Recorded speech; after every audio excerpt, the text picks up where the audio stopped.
अस्सलाम वालेकुम गाइस, कैसे हैं आप सब। तो आज फोर्ड मर्क्यूरी का काम किया है और इसमें मसला ये था कि जब एसी चलाते थे तो गाड़ी का जो ये फ़ैन है ये नहीं ऑन होता था।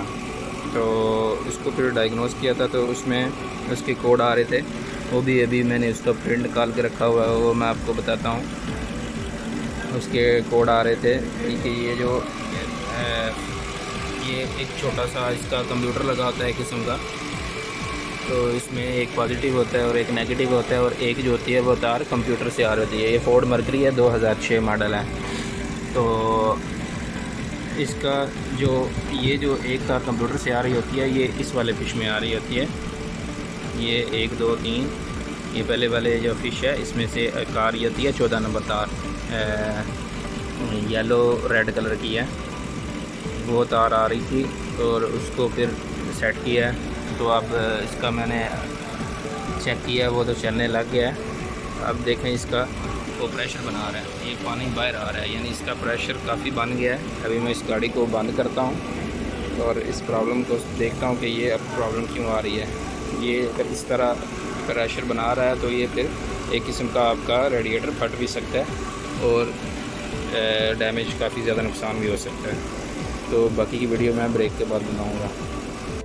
अच्छा, तो गाइज़ आज आपको थोड़ा मैं गाइड कर दूं कि एसी का जब हम काम करते हैं तो हमें इसका सबसे ज़्यादा जो है वो ध्यान फ़ैन का रखना पड़ता है कि कहीं फ़ैन हमारा ऑफ़ होगा और यहाँ से हमने एसी को ऑन कर दिया है, एसी को मैक्सिमम पोजीशन पे ले आए हैं, तो क्या होगा कि हमारा प्रेशर काफ़ी ज़्यादा बढ़ जाएगा और हो सकता है आपकी जो टेम्परेचर है, ये टेम्परेचर की गेज है वो बहुत ऊपर चली जाए, गाड़ी एक किस्म की हरारा कर जाए, गाड़ी टेम्परेचर कर जाए और आपका हेड सिलेंडर जाता रहे और आपके जो इंजन है उसको काफ़ी नुकसान पहुंचता है अगर हम ये हमारा फ़ैन नहीं चलता।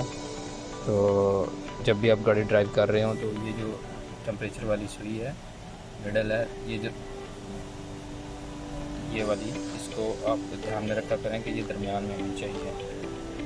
तो इससे ज़्यादा अगर जा रही है तो फ़ौरन गाड़ी को बंद करके साइड पे लगा के चेक करें कि इसका आपने एसी ऑन किया तो इसका फ़ैन चल रहा है या नहीं चल रहा। तो वो मैंने आपको बाहर पहले तो उसकी वायरिंग बता दी है। जो कनेक्टर होता है फ़ैन का, वो 3 तारें उसमें आती हैं, एक पॉजिटिव होता है, एक नेगेटिव होता है और एक कंप्यूटर से आती है। कंप्यूटर की जो है वो 1 नंबर 14 नंबर जो है वो पिन है और 1 नंबर कनेक्टर है। तो इसके बाद हमने जो स्कैनर पे वैल्यू चेक करनी थी है वो cooling fan driver fault no fault है, सिलेंडर हेड टेम्परेचर ये 89 पे है। अभी मैंने गाड़ी ऑफ़ कर दिया उस मसले की वजह से, जो इसका रेडिएटर लीक कर रहा था, तो अभी उसका टेम्परेचर डाउन होता जाए क्योंकि गाड़ी बंद है। तो जब जैसे जैसे ये टेम्परेचर हाई होता जाएगा इसका वोल्टेज भी बढ़ते जाएंगे। मैंने गाड़ी को पहले स्कैन किया था, उसकी एक रिपोर्ट मैंने बनाई थी, ये उस रिपोर्ट की आपके पास कॉपी है।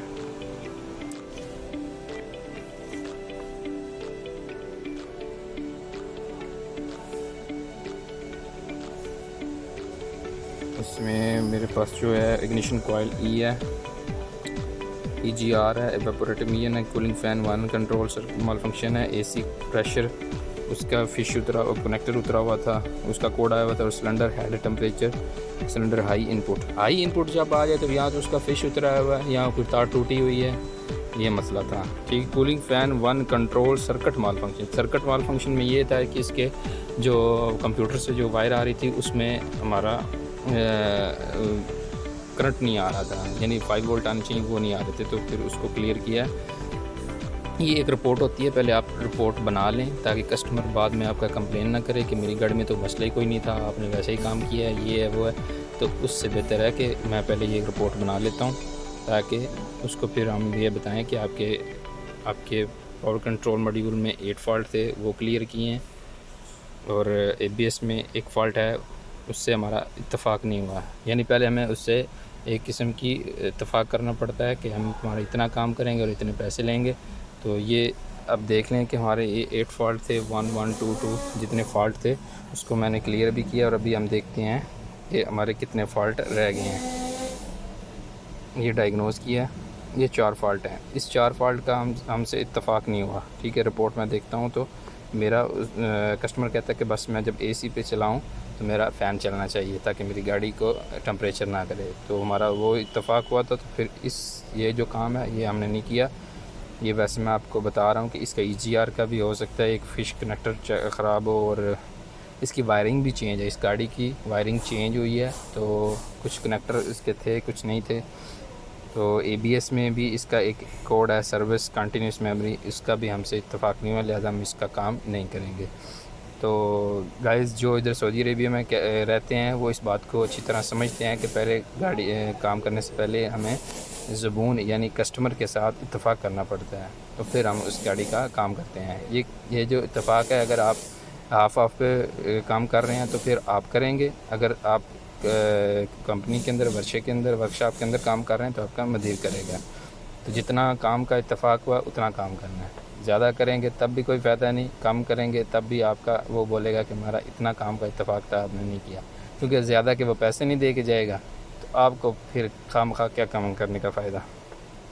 ठीक है, ये एक मैं बिज़नेस टॉक की है। वैसे मैंने आपको कुछ लोग बताते हैं, नहीं बताते, लेकिन आपको चीज़ बतानी ज़रूरी है कि जो भी अभी न्यू कमर्स जो हैं वो सऊदी अरेबिया, दुबई, जहाँ पे भी जाने वाले हैं, उनके माइंड में ये बात हो कि इस तरह काम होता है। मकसद ये है आपको काम की नोयत भी बताई जाए, काम के साथ साथ कि काम किस तरह होता है और किस तरह ये प्रोसेस सारा होता है। आप सबसे पहले कोशिश किया करें कि ये एक प्रिंट निकाल लिया करें और एक डायग्नोस्टिक रिपोर्ट बना लिया करें, ताकि आपका भी फ़ायदा और आपको समझने में भी आसानी हो। गाड़ी 3-4 दिन बाद या 1 महीने बाद भी आए तो आप इसकी रिपोर्ट को देख के आपको पता चल जाना चाहिए कि मैंने इस गाड़ी का क्या काम किया था। ठीक है, अब हमने इसका AC का फ़ैन चल गया है। ठीक है, जब मैं AC चलाता हूँ तो इसका फ़ैन भी बाहर चल जाता है, वो भी मैं आपको दिखाता हूँ। अभी ये मैंने गाड़ी स्टार्ट किया, ये मैं इधर से AC ऑन किया पहले।